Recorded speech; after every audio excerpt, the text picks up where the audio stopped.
यं ब्रह्मा वरुणेन्द्र रुद्रमरुतस्तुन्वन्ति दिव्यैस्तवैर्वेदैः साङ्गपदक्रमोपनिषदैर्गायन्ति यं सामगा ध्यानावस्थिततद्गतेन मनसा पश्यन्ति यं योगिनो यस्यन्तं न विदुसुरासुरगणा देवाय तस्मै नमः। श्री गोपाल कृष्ण महाराज की, श्री दत्तात्रेय महाराज की, श्री चक्रपाणि महाराज की जय, श्री गोविंद प्रभु महाराज की, सर्वज्ञ श्री चक्रधर स्वामी की जय।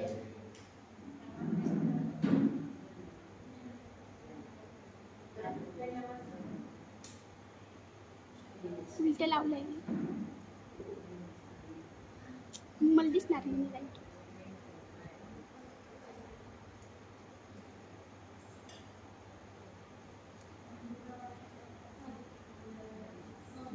नवरात्र प्रवचन सेवेचा हा 6वा दिवस.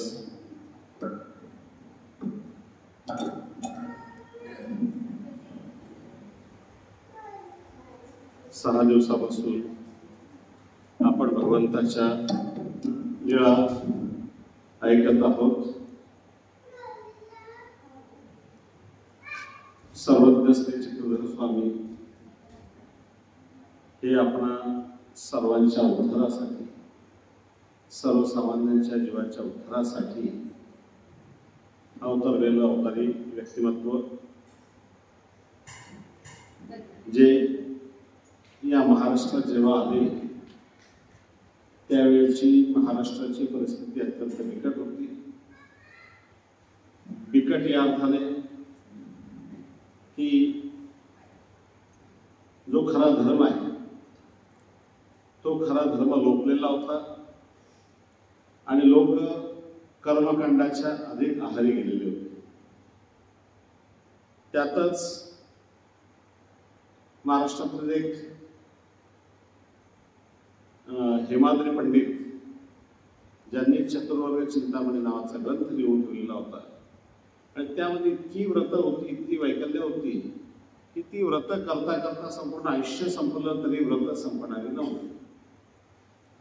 आणि त्या व्रत वैकल्यामध्येच संपूर्ण आयुष्य माणसाचं व्यस्त राहिलं असतं. आणि मग धर्माचं आचरण कधी करायचं, काय करायचं याचा कुठलाही ध्यानपत्ता कुठेही लागत नव्हतं. आणि सर्वसामान्य मनुष्य यापासून दूर गेलेला होता.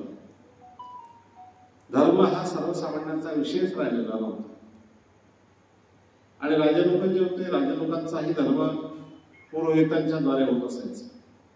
त्या पुरोहिताला पैसे देऊन टाकायचे, तू सर्व करून टाक, तू करून घे सगळं. तो प्रकार आता अलीकडे आपल्याकडे यायला लागलाय. ब्राह्मणाला पैसा देऊन टाकतात, श्राद्धाचं सर्वसामान तुम्हीच आणायचं, सर्व काही तुम्हीच आणायचं, गवळा सुद्धा तुम्हीच तुमचा आणायचा, आम्ही पैसे देऊ फक्त, आम्ही येऊ, अशा प्रकारे श्राद्धे अलीकडे व्हायला लागलेली आहे. ती अवस्था धर्माची तिथे निर्माण झाली. स्त्रियांच्या बाबतीत म्हणाल तर स्त्रियांच्या बाबतीत काही विचित्र अवस्था होती की त्या काळी पुनर्विवाह हा प्रकारच नव्हता. एकदा लग्न झालं म्हणजे झालं. आणि लग्नही अशी व्हायची की अगदी लहान मुलांची लग्न व्हायची. लहान त्या अगदी पोटाला सुद्धा हात लावले जायचे असं म्हणतात. मुलगी झाली तर आम्हाला, मुलगा झाला तर उंच, अशी अवस्था होती. आणि मग ती लग्न लागली की मग ती कोणत्याही वयात ती मुलगी विधवा झाली की तिला पूर्ण आयुष्य पुन्हा सन्मानानं जगता येत नव्हतं. आणि विधवेचं आयुष्य अतिशय वेदनादायक, अतिशय त्रासदायक असं विधवेचं आयुष्य असायचं. आणि स्त्रिया एकतर सती जायच्या, सती नाही गेलं तर संपूर्ण आयुष्य त्या दुःखामध्ये काढायचे, अशी अवस्था स्त्रियांची झाली. सर्वसामान्य शूद्रांना तर काही विशेष, शूद्र सर्व दृष्टी पिडलेला होता. शिक्षणाचा अधिकार नव्हता, शिक्षण त्यांना प्राप्त करून दिलं जात नसायचं. राहिला धर्माचा अधिकार, तर धर्म मंदिरामध्ये त्यांना प्रवेश नसायचा. आणि मंदिरातच प्रवेश नाही तर तो देवधर्म काय करणार, आणि म्हणून तो देवधर्म असं नाही दूर होता. इतकी बिकट अवस्था महाराष्ट्रामध्येच संपूर्ण भारतभर हिंदू धर्माची झालेली होती. आणि म्हणून कुठेतरी या पद्धतीला बदलवणं गरजेचं आहे. जो खरा धर्म आहे, जो सर्वसामान्यांसाठी आहे, तो सर्वसामान्यांसाठी असणारा धर्म प्रतिपादन करण्यासाठी परमेश्वराने अवतार धारण केला. त्या अवताराचं नाव भगवान श्री चक्रधर स्वामी. आणि अवतार धारण केलाच, पण त्याचसोबत महाराष्ट्रामध्ये येऊन, गुजरातमध्ये अवतार धारण केला तुम्हाला माहिती आहे, महाराष्ट्रामध्ये येऊन संपूर्ण महाराष्ट्रभर फिरून अगदी सर्वसामान्यांच्या घरी, सर्वसामान्य व्यक्तीच्या घरी, गरिबांच्या घरी, जातीचा विषय नाही, पातीचा विषय नाही, कुठलाही नाही विषय, अगदी गोरगरिबांच्या घरापर्यंत जाऊन खरा धर्म काय आहे ते सांगण्याचं काम सर्वज्ञांनी केलं. आणि जे अनेक असे जीव होते की त्यांना कुठेही काही धर्माचा लवलेश नव्हता, अशा लोकांना सुद्धा धर्म सांगितलं आणि त्यांना धर्माच्या परीवर आणून ठेवलं. एकदा काय झालं की एक मातंग होतं.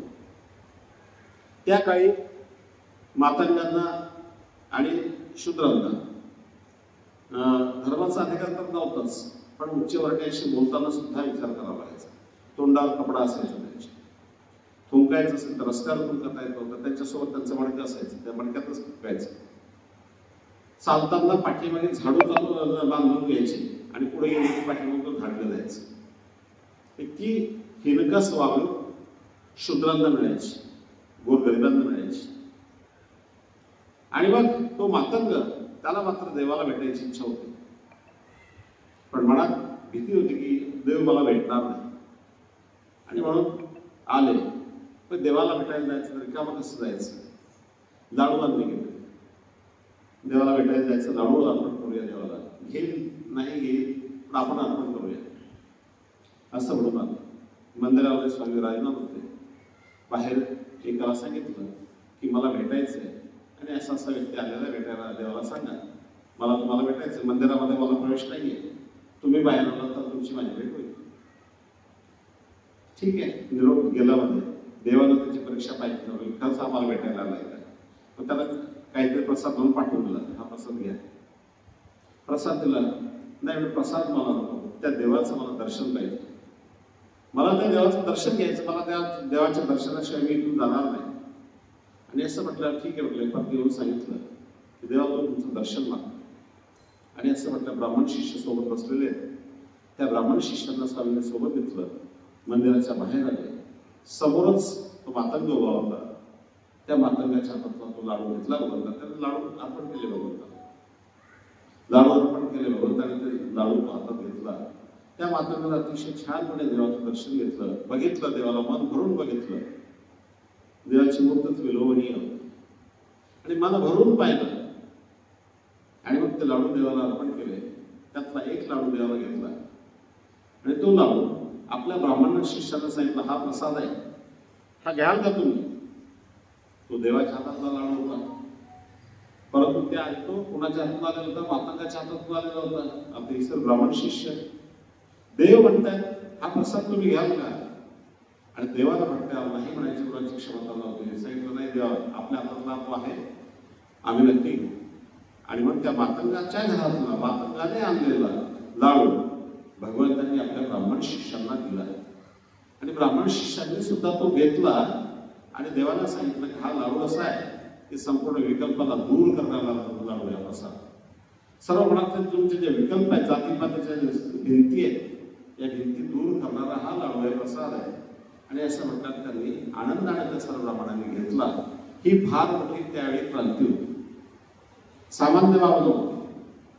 आता मात्र जुनी माणसं जी आहेत त्यांना माहिती आहे की कशी अवस्था होती, या सर्व समाजाला कसं वागवलं जायचं. आणि 800 वर्षापूर्वी भगवंतांनी त्यांच्या हातचा लाडू ब्राह्मण शिष्यांना देणं सामान्य बाब फार मोठी क्रांती होती.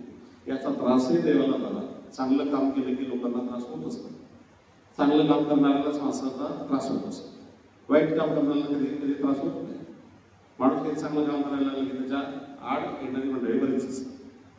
म्हणून भगवंताने चांगलं क्रांतिकारी कार्य केलं, त्यामुळे भगवंताला त्रासही झाला, परंतु भगवंतांनी त्या गोष्टीचा विचार न करता संपूर्ण महाराष्ट्रभर हे कार्य करत आहे.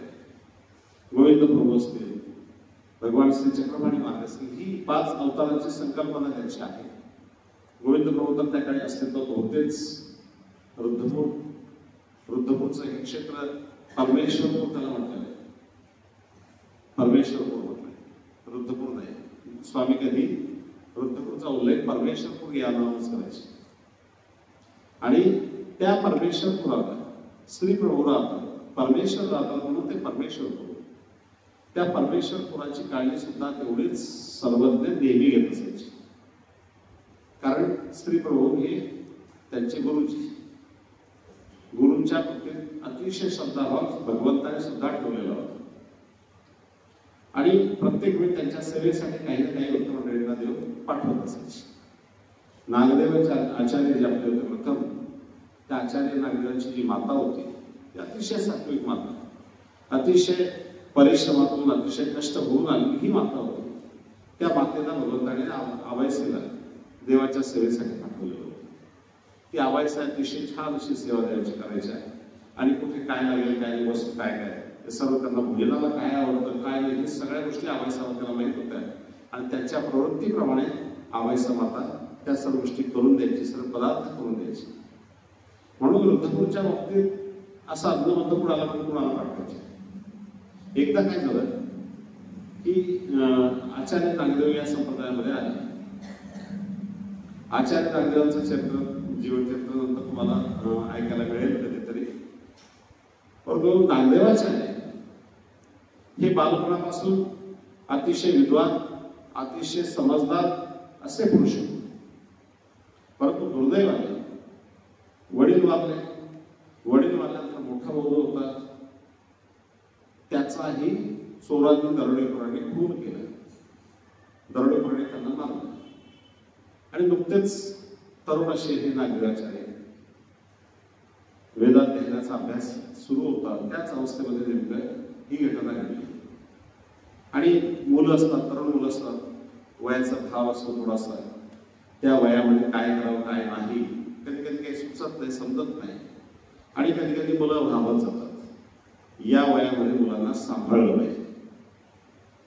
वयाचा एक ठराविक टप्पा असतो की नाही, त्या वयामध्ये मुलांना जर तुम्ही सांभाळलं नाही तर मुलं चांगल्या मार्गालाही लावू शकतात, वाईट मार्गालाही लावू शकतात. म्हणून तो वयाचा टप्पा मुलं चिडचिड करत असतील, मुलं त्रास देत असतील तरी त्यांना सांभाळलं पाहिजे आणि त्यांच्याकडे लक्ष दिलं पाहिजे.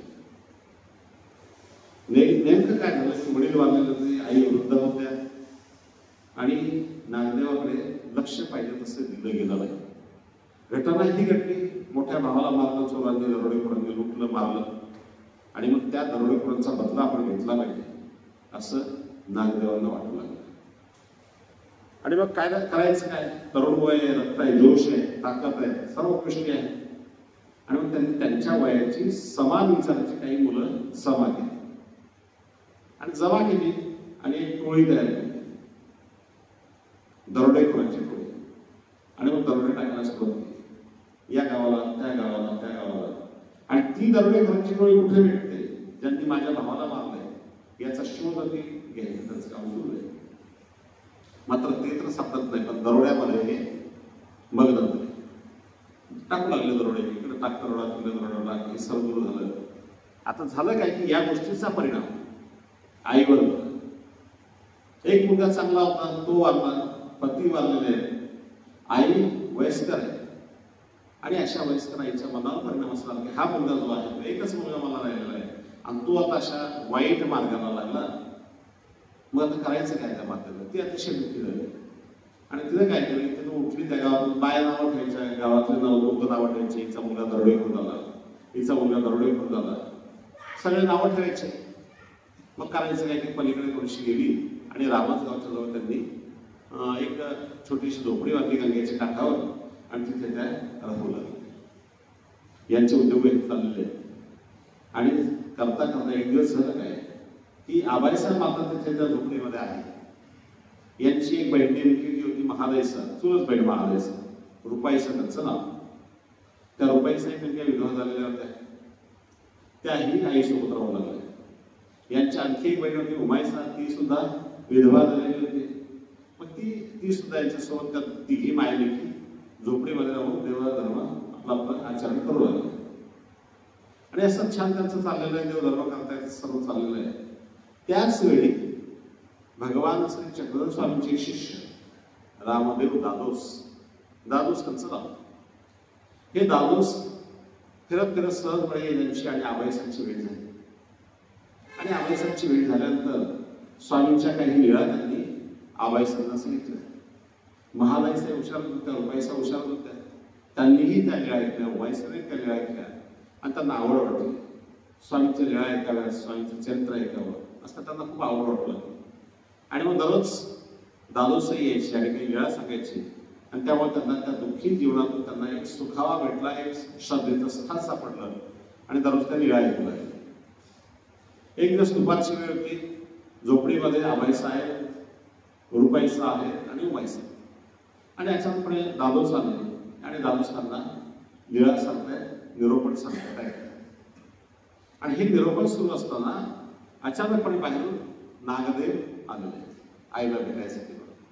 वेळ भेटला असेल, सवय भेटली असेल म्हणून आईला भेटू असं म्हणून ते तिथं आले. बघितलं तर बाहेर कोणाची तरी चप्पल आहे आणि कुणातरी पुरुषाची चप्पल आहे. ज्या वातावरणात, ज्या परिसरामध्ये, ज्या संस्कारामध्ये मनुष्य राहत गेले, मनुष्य त्याच पद्धतीने विचार करत असतो. जर आपली आई आहे, दोन्ही बहिणी आहेत मध्ये आणि हा एक पुरुष मनुष्य काय करतोय आणि संशय आला आणि ते चप्पल जी होती तलवारीनंच चप्पल दोनशी फेकून दिली. राग आलेला आहे, क्रोध आलेला आहे की आपण हे काय करते आई आपली एवढी म्हणे. आणि एवढं संतापलेलं बघितलं तर दादोस बसलेले पुढे काहीतरी सांगतायत आणि महादाईसा, उमाईसा आणि आबाईसा तिने ऐकतायत. असं बघितल्यावर यांना आणखी राग आलेला आहे आणि जसे नागदेवाने बघितलं त्यांचा तो अवतार बघितला. रुपाईसा घाबरल्या, उमाईसा घाबरल्या, निघून गेल्या. आबाईसा बसलेल्या होत्या. दादोसांना वाटलं तर हा काय प्रकार आहे, हा कोण व्यक्ती आहे, काय आला असेल, ठीक आहे. त्यांनी आपली पोथी गुंडाळली आणि निघून गेले तसेच. आणि मग संतापले नागदेव आईवर, हे काय लावले म्हणे, एवढ्यासाठी तिकडे आली का म्हणे, हे काय लावलं म्हणे, कोणतरी मनुष्य म्हणे त्या झोपडीमध्ये आलेला आहे, तो तुमच्याजवळ बसलाय, तुमच्याशी बोलतोय. अरे बाबा तसं नाही, तू जसं समजतो तसं नाही. ते अतिशय चांगली माणसं आहेत आणि ते देवाच्या गोष्टी आम्हाला सांगतायत, त्यामुळे आम्हाला आनंद प्राप्त होतोय. अरे म्हणजे तो पुरुष आहे, स्त्रिया तुम्ही आहात, तुम्हाला आनंद प्राप्त होणारच नाही म्हणे. तसं नाही, तो देवाच्या गोष्टी सांगतोय, देवाच्या लीळा आम्हाला सांगतोय आणि त्यामुळे आम्हाला आनंद प्राप्त होतो. आणि असं म्हटलं थोडेसे नागदेव शांत झालेले. ठीक आहे, काही हरकत नाही, विचार केला असेल काहीतरी आणि मग बसले, बोलले, आईशी बोलले. विश्वास आईवर होता, बहिणीवर विश्वास होताच आणि बोलले. अरे म्हणे त्यांना मी जेवायला सांगितलं होतं, त्या दादोसांना जेवणाला सांगितलं होतं, पण तू असं वागलास त्यामुळे ते निघून गेले म्हणे. आणि असं योग्य नाही, आपण कुणाला जेवायला सांगितलेलं असतं तर त्याला आपण जेवायला दिलं पाहिजे आणि तू जा त्यांना बोलवून घेऊन ये म्हणे. तेवढे ते येतील का, मी त्यांचा एवढा अपमान केला आहे, त्यांची चप्पल सुद्धा फेकून दिलेली आहे. नाही म्हणजे ते सत्पुरुष आहेत, ते तसं करणार नाही. तू जरी त्यांचा अपमान केलेला असला तरी सुद्धा ते येतील, जा त्यांना सांग म्हणे. आणि असं म्हटलं निघाले नागदेव. नागदेवामध्ये बदल झालेला होता. जे आले ते नागदेव आणि आता निघाले ते नागदेव याच्यामध्ये खूप बदल झालेला होता. आणि मग निघाले. दादोस एका झाडाखाली शांतपणे आपलं नामस्मरण करत बसलेले होते. त्यांच्याकडे आले, बसले समोर आणि सांगितलं, आईने बोलवलंय तुम्हाला जेवणासाठी. ठीक आहे, काय करणार आहे, पण त्यामध्ये एक प्रश्न तुम्हाला विचारतो म्हणे थोडासा, की श्रीकृष्ण भगवंतापासून जसा कृत्रिम आनंद व्हायचा तसा तुमच्यापासून पण होतो असं मी ऐकलंय, खरं आहे? दादोसांनी सांगितलं, माझ्यापासून होतोही आणि होतही नाही, परंतु माझे जे स्वामी आहेत की नाही त्यांच्यापासून मात्र नक्की हा आनंद प्राप्त होत असतो. आणि देवाचं नाव सांगितलं, श्री चक्रधर स्वामींपासून मात्र हा आनंद नक्की प्राप्त होतो. आणि श्री चांगदेवराव, श्री चक्रधर स्वामी हे नाव जसं त्यांच्या कानात पडलं त्यांना स्थित्यानंद प्राप्त झालेला आहे. बराच वेळ तो स्थित्यानंद त्यांनी भोगलेला आहे. आणि मग थोड्या वेळात ती स्थिती संपली, आनंदातून ते बाहेर आले आणि पूर्ण परिवर्तन नागदेवाच्या अंतःकरणात झाले. खूप आनंद झाले. पटकन त्यांची ती बसायची पट्टी होती ती उचलली सुद्धा, त्यांचं पाण्याचं पात्र होतं ते उचललं आणि पुढे नागदेव निघाले, पाठीमागून दादोस निघाले. आणि दादोसांना अतिशय आदरानं, अतिशय श्रद्धेनं नागदेव झोपडीमध्ये घेऊन आलेले. त्यांना जेव घातलं, जेवण स्वतः वाढताय, त्यांचं पात्र स्वतः उचलताय. जो दरोडेखोर मनुष्य, संशयानं ग्रस्त असलेला मनुष्य स्वतः नागदेवाचं पात्र उचलतोय, आपलं दादोसांचं पात्र उचलताय. आणि मग ते त्या दिवसापासून त्यांनी त्या गोष्टी बंद केलेल्या होत्या. आणि नंतर नागदेव आचार्य स्वामींना भेटण्यासाठी सुद्धा आलेले. सिन्नरला स्वामींची आणि त्यांची पहिली भेट झाली आणि अतिशय चांगल्या प्रकारे त्यांनी अनुसरलेल्या संपूर्ण संसाराचा त्याग केला आणि देवाला राहू लागले. देवाला राहू लागले, देवाची सेवा करू लागले. देवाचा मनोधर्म जाणून ते सेवा करायची. देवाला काय पाहिजे काय नको न सांगता सुद्धा त्यांना कळत असायचं. कुठल्या प्रसंगी काय काम केलं पाहिजे, कसं वागलं पाहिजे यथास्थित जाणीव नागरिकांच्या आणि म्हणून त्या पद्धतीने कार्य करू लागले. आता काही दिवसातच देवाचे ते खूप लाडके झाले. कारण चांगली करणारी कामं करणारी माणसं कुणाला आवडतातच. आणि स्वामीचे ते खूप लाडके झाले. प्रसन्नता स्वामीची त्याच्यावर खूप होती आणि राहू लागले. सर्व सेवा करायचे. सेवा करता करता बरेच दिवस चाललेले आणि मग त्यांनाही लक्षात आलं की आता मी खूप सेवा चांगली करतो आणि देव माझ्यावर प्रसन्न आहे. परंतु असं आहे ना, मी आता करावं काय नाही की माझ्यासारखी सेवा करणार कोणीच नाही. मी एकटाच सेवा करतो, बाकी कोणीच करत नाही. मला एकट्याला सेवा करावी लागते. आपल्यालाही वाटते की ते कार्यक्रम असला की मंदिरातली सेवा मला एकट्यालाच करावं लागते. बाकी कधी ऐकून येत नाही. वाटतं मला एकट्यालाच करावं लागते सेवा. नागदेवाला असं वाटायला लागलं मी मला एकट्याला सेवा करावं लागते. मी एकटाच सेवा करतो, पण सेवा करतो म्हणे करायला हरकत नाही, पण माझ्यासारखी सेवा कोणाला जमत नाही. त्यांना हा भाव निर्माण झाला. माझ्याशिवाय इथे काही जोडणार नाही, मी आहे म्हणून सगळे इथे होत. हा भाव आचार्यांच्या मनात निर्माण झाला. तो अहंकार निर्माण झाला. तो भाव निर्माण जो झाला होता तो चुकीचा होता. अहंकार मी तुम्हाला सांगितलं की धर्मामध्ये अहंकार, अध्यात्मामध्ये अहंकार अतिशय वाईट. संसारातला अहंकार तुमचा एक वेळ चालून जाईल, परंतु धर्मामधला अध्यात्मामधला अहंकार कधीही वाईट आहे आणि तो पतनाला नेणार आहे, विनाशाला नेणार आहे. म्हणून अध्यात्मामध्ये धर्मामध्ये अहंकार योग्य नाही. म्हणून स्वामींच्या लक्षात आलं की यांचा अहंकार कुठेतरी घालवला पाहिजे. अहंकार घालवण्यासाठी देवाने असं केलं. एक दिवस बसलेले दिवस अचानकपणे नागदेव आले, दंडवत केला आणि नागदेवाला सांगितलं की तू इथं माझ्यासमोर राहू नको, तू निघून जाईल. नागदेवांना तर अक्षरशः आभाळ कोसळल्यासारखं झालं. मी ज्या देवासाठी सर्वस्व सोडलं, सर्व घरदार सोडलं, परिवार सोडला, सर्व सोडलं आणि तो देव मला माझ्यापासून निघून जायचं तर कुठे जायचं? कुठे जाऊ शकत नाही. संसारात जाऊ शकत नाही, तिकडे जाऊ शकत नाही, इकडे जाऊ शकत नाही.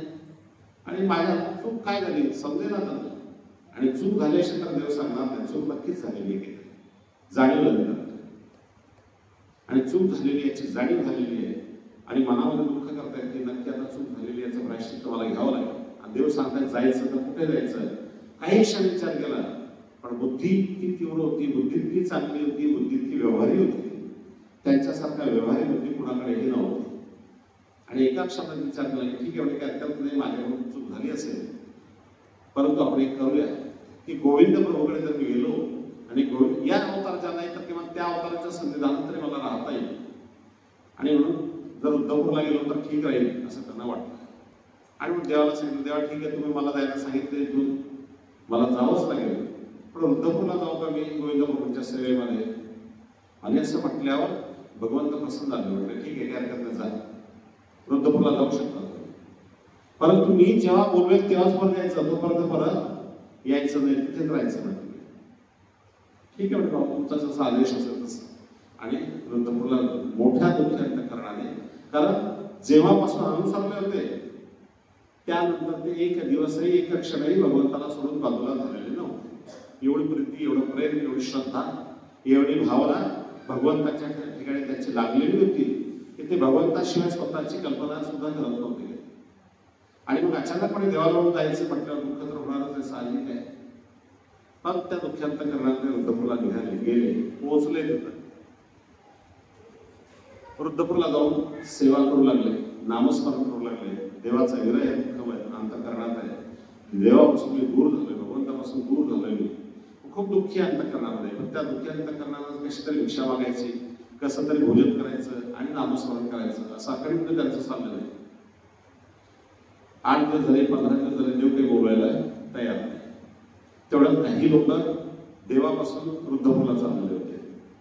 देवाला त्यांना सांगितलं, तुम्ही तिथे जाताय? हो म्हणे, वृद्धपूरला चाललंय. वृद्धपूरला गेला नागदेव नावाचा ब्राह्मण तिथे भेटेल. बरं ठीक आहे, पण त्यांना एक निरोप आहे की सध्या तुम्ही काही येऊ नका, आम्ही जेव्हा बोलू तेव्हाच तुम्ही यायचं. ठीक आहे, त्याप्रमाणे ते मंडळी निघाली, पोहोचले तिथे. पोहोचल्यानंतर त्यांनी विचारलं तुम्ही स्वामींकडून हो म्हणे, स्वामींकडून आले. स्वामींनी माझ्यासाठी निरोप दिलाय काय? हो म्हणे. काय सांगितलंय? इथेच राहा म्हणे, येऊ नका आमच्याकडे. आणखी दुःखी झाले. एक आशा होती की आता कोणी येईल आणि मला बोलवतील देव. 15 दिवस झाले, 15 दिवस देवाचा राग निघून गेला असेल असं वाटलं, परंतु ते झालेलं नव्हतं. भगवंत रागावलेलेच होते. पुन्हा आणखी दुःख झालं, आणखी तपश्चर्या करू लागले, आणखी नामस्मरण करू लागले, जास्तीत जास्त नामस्मरण करू लागले. जेवणाचंही भान नाही, काही कशाचं भान नाही, कसं तरी 2 घास खायचे आणि नामस्मरण करायचं. शरीर आणखी कृश झालेलं होतं. आणखी 15 दिवसांना काही माणसं गेले. त्यांना एकदमच निरोप दिला भगवंताने की येऊ नका, तिथेच थांबा. आता महिना 1.5 महिना कालावधी लोटून गेलेला होता आणि अतिशय शरीर कृश झालेलं होतं. काय होईल आणि काय नाही शरीराचं भरवसा नाही, अशी अवस्था भट्टवासांची झालेली आहे नागदेवाची. आणि देवाचं मुख अंतःकरणात सदैव घेऊन ते जगतायत. कसं तरी अचानकपणे काही मंडळी तिकडे जाणारी होती, त्यांच्याजवळ भगवंत निरोप पाठवला, तिथे जा, नागदेव नावाचा ब्राह्मण भेटेल, त्याला भेटा. स्वामींचं दर्शन, श्री प्रभूंचं दर्शन नंतर घ्या, पहिल्यांदा नागदेवाला भेटा. आणि नागदेवाला भेटून त्याला सांगा की आम्ही तुम्हाला भेटायला उतावीळ झालेलो आहोत, तुम्ही लवकर या. असा निरोप जेव्हा त्यांच्याजवळ दिला आणि ते दरपूर काम करत करत तिथे पोहोचले. स्वामींनी सांगितल्याप्रमाणे पहिल्यांदा त्यांनी आचार्यांना बोलवलं. आचार्य तर घाबरले, म्हणे आता देवाला आणखी काही निरोप दिला, काही इथूनही पाठवतात की काय दुसरीकडे कुठे? आणि सांगितलं नागदेव ब्राह्मण तुम्हीच? हो म्हणे, मीच नागदेव. देवाने तुमच्यासाठी निरोप पाठवलाय. काय निरोप पाठवलाय? की आम्ही तुम्हाला भेटायला उतावीळ झालो, तुम्ही लवकर या. असा निरोप जेव्हा नागदेवाने ऐकला, नागदेव अतिशय आनंद झाले. अतिशय आनंद झाले, उठले, पटकन धावत धावत श्री प्रभूंकडे गेले आणि श्री प्रभूंना सांगितलं, देवा माझ्या देवाला मला बोलवलंय, माझा देव मला बोलवतोय, मी जाऊ का त्यांच्याकडे? आपले अज्ञात आहे आणि मला जाऊ दे माझ्या देवाकडे, मला बोलवलंय देवाने माझ्या. आणि असं म्हटल्यावर श्री प्रभू म्हटले की आता जात नाही. श्री प्रभूंची आज्ञा घेतली आणि तसे निघालेले. शास्त्रकार सांगतात, वेगळ्या चित्रकार सांगतात की रात्र आणि दिवस एक सारखा प्रवास सारखं चालतायत, थांबत नाहीत कुठे. कुठेतरी विश्रामाची चालतं तर विश्रामाची चालता चालता जेवण करायचं, झोप आली तर कुठेतरी झाडाच्या बुंद्याखाली थोडंसं उभं राहायचं, टेकून त्या झाडाला काही क्षण झोप घ्यायच्या, पुढे निघायचे. असं करत करत भट्टोवास स्वामींना भेटण्यासाठी आले. स्वामी उंच अशा एका मंदिरावर बसले, उंच अशा छोट्याशा टेकडीवर. दूरच आचार्य दिसले. भगवंत स्वतः खाली उतरलेले आहेत, ते तिकडून येत आहेत, भगवंत इकडून येतात, ते तिकडून धावतायत, भगवंत इकडून धावतायत. आणि रस्त्यामध्ये लोकांची भेट झाली. अतिशय कडकडून मिठी मागली देवाला. खूप रडतायत, खूप रडतायत. आणि देवा यानंतर तरी मला असं तुमच्यापासून दूर करू नका, मला असा विरह देऊ नका, असं ते देवाला विनंती करतात. देवही सांगतात की काय हरकत नाही, तुम्ही सुद्धा अशा प्रकारचा अहंकार अंतःकरणात ठेवू नका. अहंकाराने माणसाचा विनाश होत असतो आणि असा अहंकार आपल्या अंतःकरणात ठेवू नका. हे श्री प्रभू आपलं सर्वज्ञांनी नागदेवांना सांगितलं. आपल्याही जीवनामध्ये तशा प्रकारचा अहंकार आपल्या जीवनात कधी येऊ नये. धर्माच्या बाबतीत तर कधीच येऊ नये. धर्माच्या क्रिया आपल्याला करायच्या त्या परमेश्वरासाठी करायच्या, देवासाठी आपल्याला करायच्या. आपण माणसं आहोत आणि आपण करणार, आपण जे कर्तव्य तेवढं आपण करायचं. मात्र त्या निस्वार्थ भावानं निरपेक्ष भावानं ते आपण कार्य केलं देवासाठी तर ते देवाला नक्की पोहोचत असतं. परंतु त्यात कुठल्या काही लोकांना फार अहंकार असतो की मी एवढं स्मरण करतो, मी खूप गाठ्या स्मरण करतो. काहींना असतं मी खूप अन्नदान करतो, काहींना मी खूप भक्ती करतो, मी काही म्हणजे काहीतरी धर्मातल्या काही गोष्टीचा मी खूप शास्त्र ऐकलंय, मी खूप मार्गदर्शन जातो, मला एवढं शास्त्र, मला एवढं कळतं, मला तेवढं कळतं. हा कुठलाही प्रकार आपल्या अंतःकरणात असू नये. आणि शास्त्राचं म्हणाल तर शास्त्र ब्रह्मविद्या नावाने इतकी अगाध आहे, ती आजपर्यंत कित्येकांना कळलेली नाही, कुणालाच कळलेली नाही. पूर्ण यामध्ये ब्रह्मविद्येमध्ये कुणीच होऊ शकलेलं नाही असं मानलं जातं. तुम्हाला सांगतो, या संप्रदायाचे पहिले आचार्य नागदेवाचार्य, ज्यांना प्रत्यक्ष श्री चक्रधर स्वामींच्या मुखे बोध झालेला आहे आणि रात्र रात्र जागून त्यांना ज्ञान भगवंतांना दिलेलं आहे.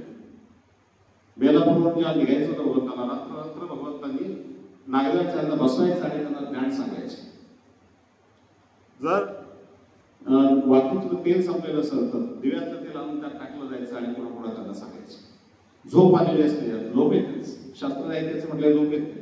पाणी मारायचं तोंडावर त्यांच्या, तोंडावर पाणी मारायचं, उठवायचं आणि पुन्हा त्यांना शास्त्र सांगायचं. इतकं शास्त्र सांगितलेलं, इतकं शास्त्राचं उमट असलेलं नागदेवाचार्य यांना सुद्धा 7 संशय होते शास्त्राच्या बाबतीत. त्यांना सुद्धा शंका होत्या राहिलेल्या काही.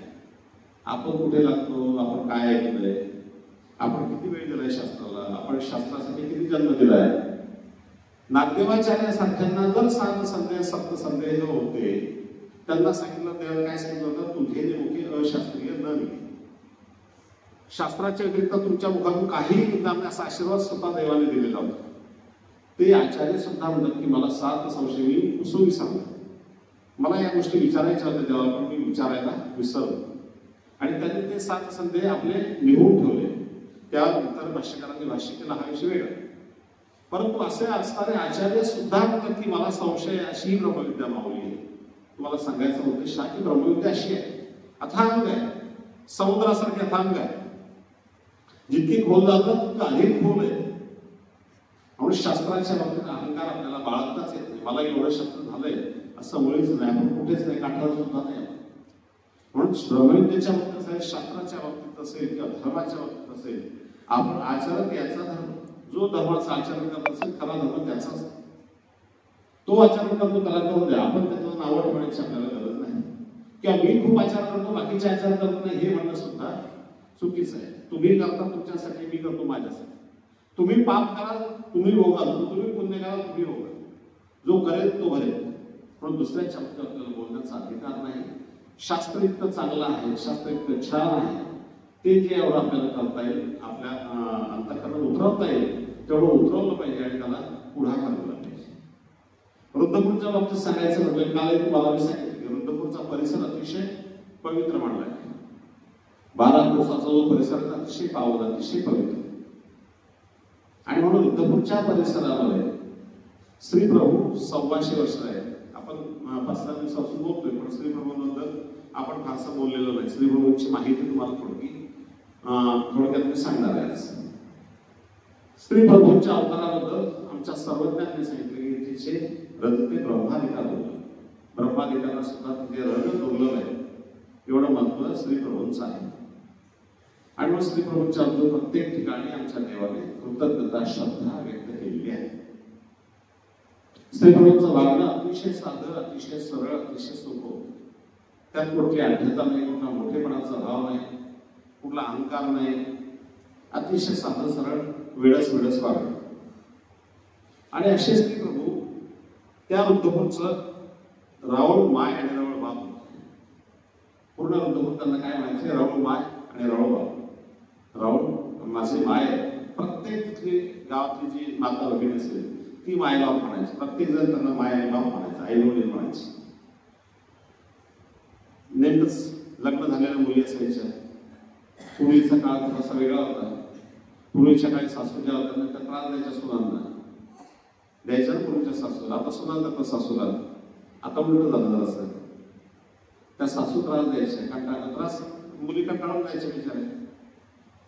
मग त्या सासू काय करायच्या, स्वतः दूध खायच्या आणि सुनेला मात्र ताक वाढायचे. अशा वेळी ही भगिनी म्हणायची, जर माझी माय असते आता येते तर मला असं ताक वाढलं असं, मला दूध दिलं असं खायला. आणि मग ती भगिनी आठवण करायची देवाची आणि अचानकपणे देव तिथं पोहोचायची आणि सासूच्या ताकामध्ये ताक वाढायचे. तेव्हा ताक तू खा, सुनेला मात्र स्वतः दूध वाढायचे. आणि अशा प्रकारचं दुःख दूर करायचे. कुणीही जो अडलेला असेल, कुणी जो नडलेला असेल, त्या प्रत्येकाला सहाय्य करण्याचं काम भगवंत करत असायचे. एका मातेचं काय, पाणी आणायला जायचं होतं. पाणी भरायला त्या काळी फार अडचणी पाण्याच्या असायच्या. आणि मग पाणी जर आणायचं, पण छोटंसं बालक आहे, आता या बालकाचं कसं करायचं. तिला वाईट म्हटलं की या बालकाला सांभाळणार कुणी नाहीये, जवळपास कुणी शेजारी पण नाही, आपल्या कामाला गेलेल्या बाया. तेवढ्यात भगवंताला सांगितलं, देवा हे मुलं सांभाळा, मी तोपर्यंत पाणी भरते. आणि मग ती बाई पाण्याला येईल तिकडे विचारे, दाबून आणायचं पाणी. थोडा वेळ भगवंताला खेळवलं आणि ती पखाली असायची पूर्वी, पाणी आणायच्या पखाली असायच्या. त्या पखालीमध्येच त्या बालकाला झोपवून दिलं. ते छान झोपलं आणि भगवंताने तिथून निघून गेली.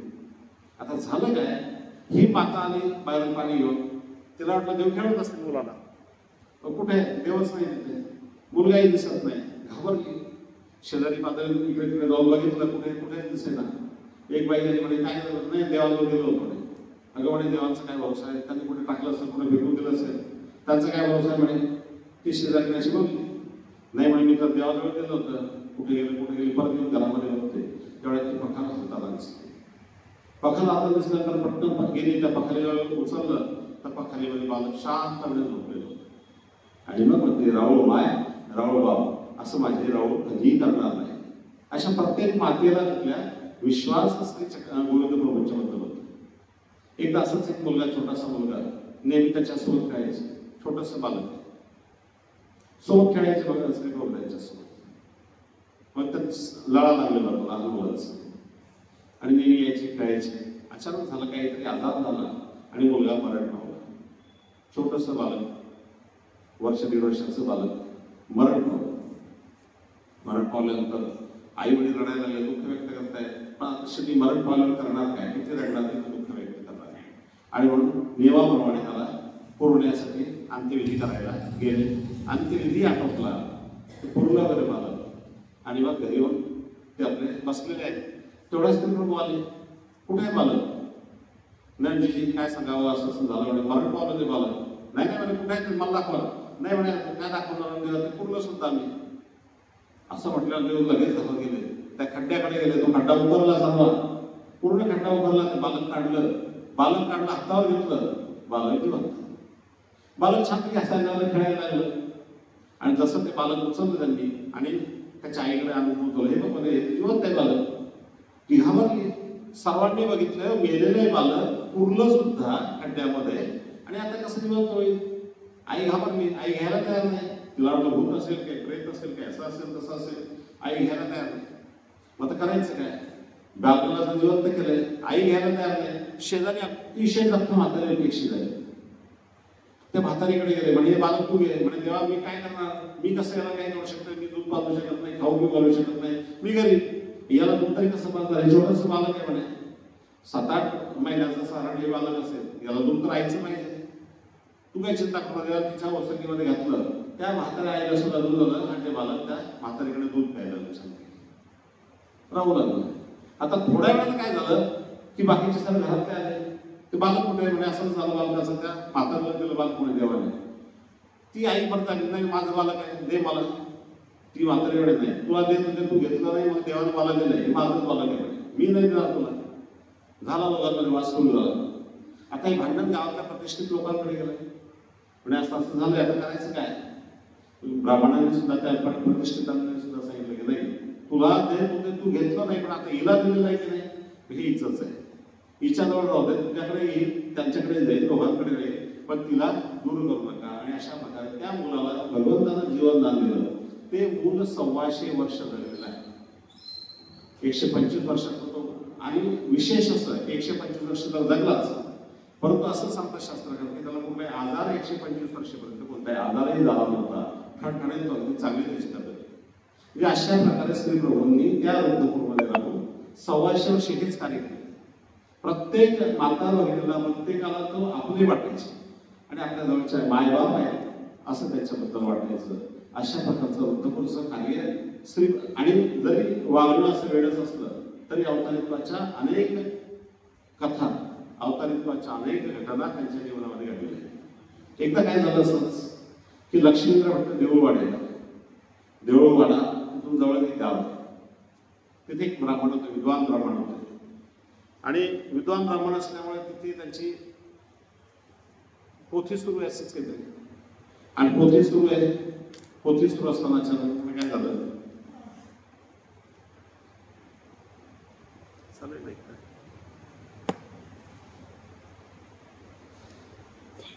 पोथी सुरू असताना काय झालं, अचानक बोलायला लागले. आणि देवाच्या बद्दल बोलतायत, श्रीकृष्ण महाराजांच्या बद्दल बोलतायत, सांगतायत, पुराण सांगतायत. कधी कधी माणसं बोलताना वाहून जातात, काय बोलायचं कधी कधी माणसांना नाही समजत. आणि बोलता बोलता असं बोलले, भक्त आहे पण देवच नाही,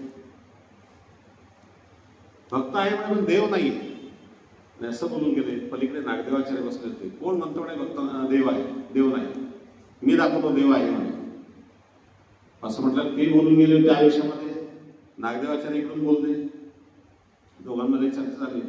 चला मी दाखवतो तुम्हाला देव.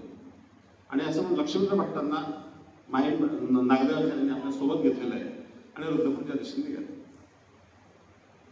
आता नागदेवाचार्य मनामध्ये असा विचार करतात, आपण त्यांना म्हटलं परंतु यांना हे पटेल, आवडेल, नाही आवडेल. कारण रुद्रपूरला श्रीप्रभूंचं वागणं असं साधं सरळ आहे. हा विद्वान ब्राह्मण आहे, याच्या लक्षात येईल किंवा नाही येईल. आणि मग त्यांना चिंता वाटते आणि तरी निघाले, रुद्रपूरच्या दिशेने निघाले, चालले. आणि अचानकपणे त्या लक्ष्मण भट्टांना रुद्रपूरमध्ये फार मोठमोठे राजवाडे असे दिसायला लागले. आचार्यांना बरोबर दिसतंय सर्व जे आहे ते दिसतंय आचार्यांना. परंतु लक्ष्मण भट्टांना फार मोठमोठे राजवाडे दिसत आहेत आणि ते चालले, निघाले, चालले. आजही तुम्ही रुद्रपूर ज्यांनी केलं असेल, आपण गावात मध्ये प्रवेश करतो की नाही, त्याच्या बाजूला द्वारका दर्शन म्हणून एक स्थान आहे. त्या ठिकाणी सर्वज्ञ आपला श्री गोविंद प्रभू महाराजांनी विराजमान होते. आचार्यांनी घेतलं आणि त्यांना घेऊन आले. आता समोर जसं दिसतंय याला दृश्य दिसतंय राजवाड्याचं. श्रीकृष्ण महाराज समोर बसले, पांडव आहेत, बलराम आहे, रुक्मिणी माता आहे, सगळं त्यांना दिसतंय. लक्ष्मण भट्टांना प्रत्यक्ष श्रीकृष्णाचं दर्शन त्यांना होतंय श्रीप्रभूंच्या रूपाने. आणि आचार्यांनी त्यांना घेतलं म्हणजे चला हेच देव आहे. तुम्ही म्हटलं देव नाही आहे, हा देव आहे, बघा देव आहे की नाही. त्यांना लक्षात श्रीकृष्ण महाराज समोर प्रत्यक्ष मला दिसत आहेत, मी कसं नाही म्हणून. आणि ते त्यांना संपूर्णपणे दृश्य दिसलेलं आहे. पाहिलं छानपणे डोळ्यांनी अतिशय अनिमेष नेत्रांनी ते दृश्य संपूर्ण बघितलं. श्रीकृष्ण भगवंताला बघितलं, त्यांच्या परिवाराला बघितलं. आणि मग आचार्य म्हणतात घाला दंडवत. तुम्ही म्हटले देव नाही आहे की नाही देव? हो आहे देव, दंडवत घाला. दंडवत घाला म्हटले, दंडवत घातला त्यांनी. उठून उभे राहिले पुढे श्रीप्रभू. श्रीकृष्ण महाराज नाही, परिवार नाही, बाकी नाही, पुढे श्रीप्रभू. आणि मग त्यांच्या लक्षात लागेल हेच खऱ्या अर्थाने परमेश्वरी अवतार आहे. आणि परमेश्वरी अवतार म्हणून त्यांनी पुन्हा दंडवत घातलेला आहे. आणि त्याच क्षणी ते श्रीप्रभूंना अनुसरलेले सुद्धा आहे. अशा प्रकारे श्रीप्रभूंच्या बाबतीत अनेक घटना अशा घडलेल्या आहेत की त्यांच्या परमेश्वरी अवतारित्वाच्या पुन्हा आपल्याला प्रत्येक ठिकाणी दिसतात. म्हणून परमेश्वर अवतार श्री गोविंद प्रभूंचं महत्व आपल्या दृष्टीने फार मोठं आहे. आपल्या दृष्टीने रुद्रपूरचं महत्व फार मोठं आहे. रुद्रपूरला जाताना पावला गोवटे असं म्हटलेलं आहे. आणि म्हणून रुद्रपूरचं महत्व आपल्यासाठी चांगलं आहे. आपण नक्कीच ही स्थानं त्या श्रीप्रभूंच्या लीळा निर्गुण ब्रह्म श्रीप्रभूंना म्हटलेलं आहे. त्यांच्या लीळा आपण सदैव ऐकल्या पाहिजेत. त्यातून एक वेगळा बोध आपल्याला मिळतो, एक वेगळी ऊर्जा मिळत असते.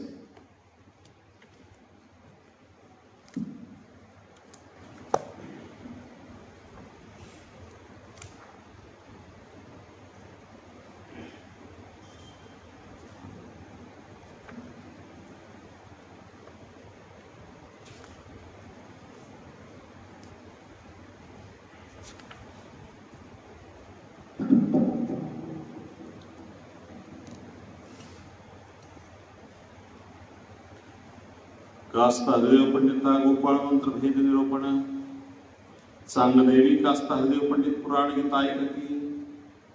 चांगदेवाच्या मंदिरामध्ये हरिदेव पंडित नावाचे विद्वान होते आणि ते तिथे पुराण ऐकण्यासाठी जायचे. मग तिथे ते ऐकलं की नाही पैठणच.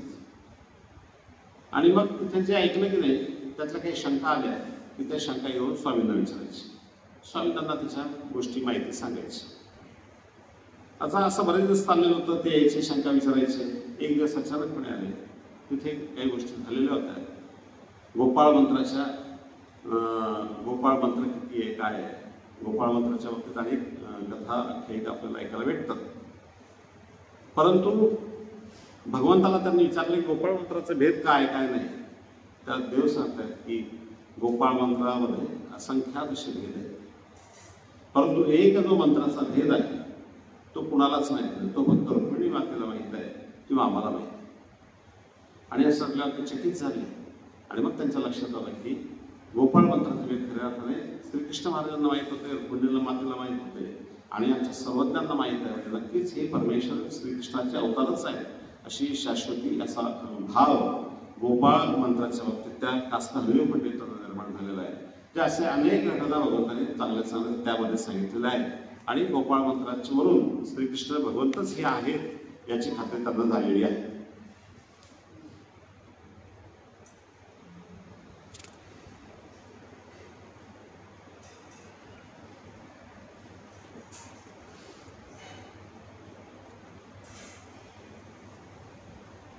एक दिवस स्वामी सारंग पंडितांच्या घरी सर्वज्ञांना बोलवलेलं आहे आणि सारंग पंडितांच्या घरी बोलवलेलं आहे. स्वामींना स्नानाची तयारी झालेली आहे. आता स्वामींच्या स्नानाची तयारी झाली, स्वामींना स्नान घालतायत. त्यांची एक छोटीशी मुलगी होती धानाईसा. धानाईसा अतिशय गोड मुलगी, देवाच्या सोबत नेहमी राहायची, देव तिला गोष्टी सांगायचे, बोलायचे, खेळायचे. आणि अशी धानाईसा सर्वज्ञांना आंघोळ घालायला त्यांनी आणलेलं साहित्य आणि उघडी स्त्रीमूर्त पाहिली धानाईसेनं. आणि धानाईसेनं जशी उघडी स्त्रीमूर्त भगवंताची बघितली की आकर्षित झालेली आहे. ती म्हटली की असं एक पिवळं अंग शरीराचं आहे देवाचं, ही हळद कोणती लावली आहे देवाला? तर हळद नाही, देवाचं अंगच तसं आहे. नाही त्यामुळे देवाला हळद लावली नाही म्हणून देवाचं अंग पिवळं दिसतंय. असं अंग पिवळं कसं दिसेल? मुलगी लहान आहे, ती विचार करायला लागली.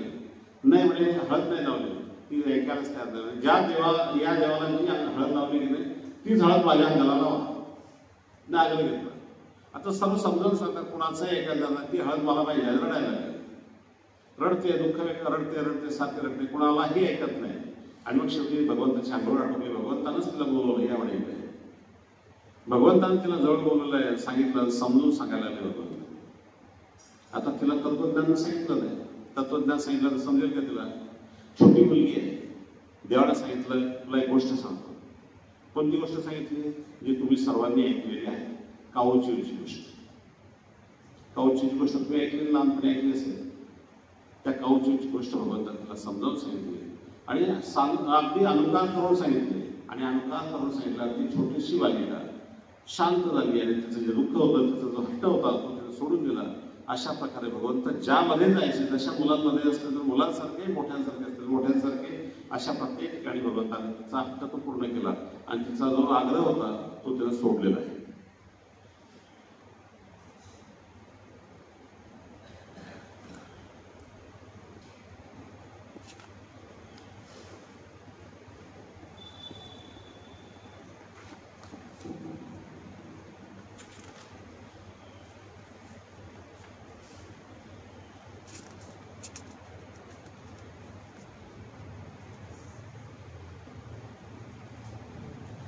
देमाईसे ती पिंपळगावची. देमाईसा या पिंपळगावच्या होत्या. आणि देमाईसाचं वैशिष्ट्य असं होतं की त्या सर्व दूर जायच्या, कुठे पोथी असेल पुराण ऐकायच्या, सर्व ऐकायच्या.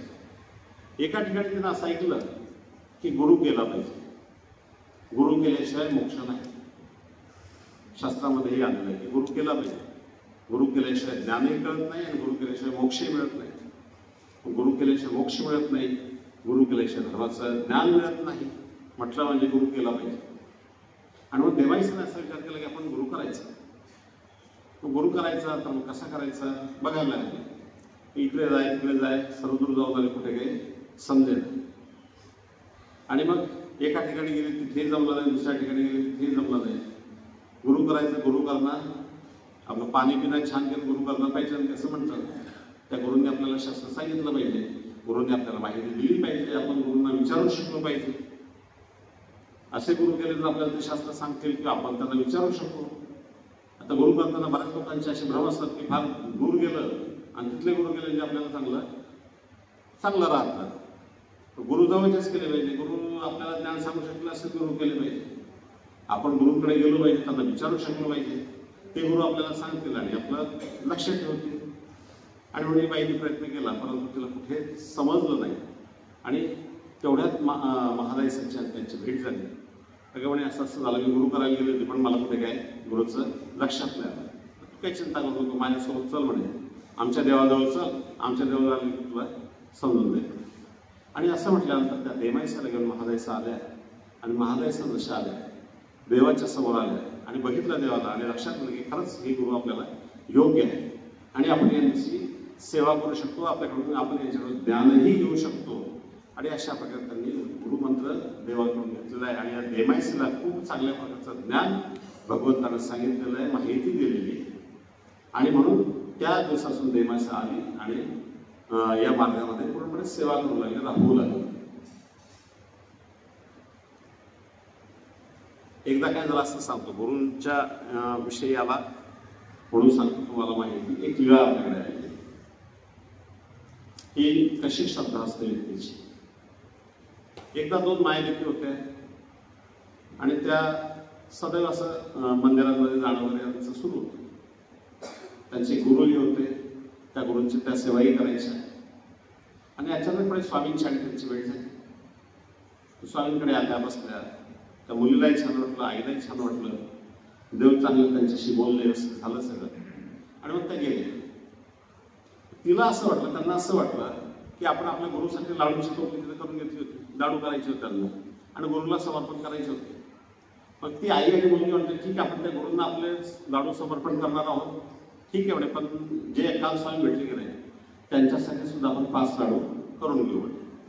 ते म्हटलं ठीक आहे, काय हरकत नाही, करून घ्या. की 5 लाडू वाढवले आणि 5 लाडू वेगळे केले त्यांनी आणि टोपलीमध्ये घेतले, गुरूंसाठी घेतले आणि यांच्यासाठी पण 5 लाडू घेतले.